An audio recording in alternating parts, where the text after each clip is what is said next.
पीड़ित की बोली वो छातीला मारे बान, तोरी हित पीड़ित की बोली वो छातीला मारे बान।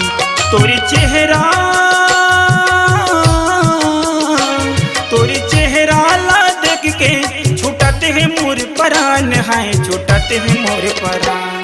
तोरी हित पीड़ित की बोली वो छातीला मारे बान, तोरी हित पीड़ित की बोली वो छातीला मारे बान।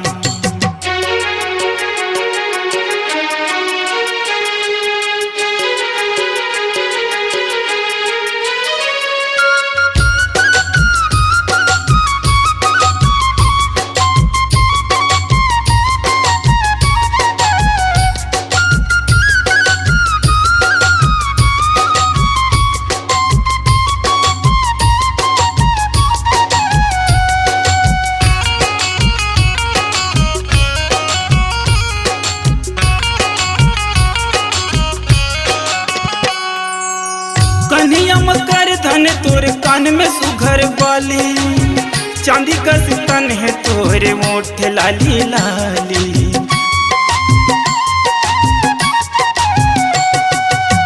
कन्हैया मकर धन तोर कान में सुघर वाली, चांदी का तन है तोरे मोठ लाली लाली। चांदी का तन है तोरे मोठ लाली लाली। तोरे हंस के मुस्कुराई मोर ले डरे गोरी जान हाय, वो ले डरे मोर जान। तोरी हित पीड़ित की बोली वो छातीला मारे बान, तोरी हित पीड़ित की बोली वो छातीला मारे बान।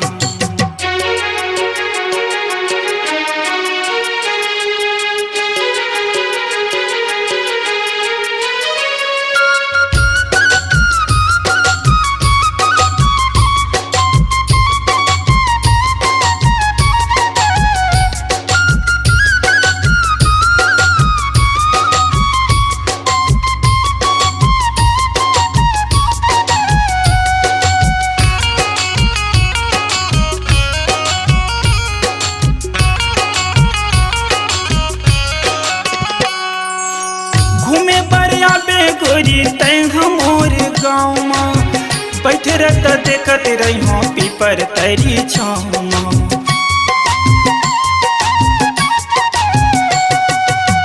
घूमे बरिया बेगोरी तै हमोर गाँव में, बैठ रहता देखत रही हो पीपर तरी छाँव में।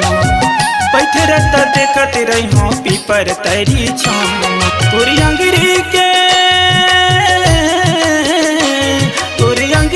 के मुदरीला देवे का पहचान हाय, वो देवे का पहचान। तोरी हित पीड़ित की बोली वो छातीला मारे बान, तोरी हित पीड़ित की बोली वो छातीला मारे बान। तोरी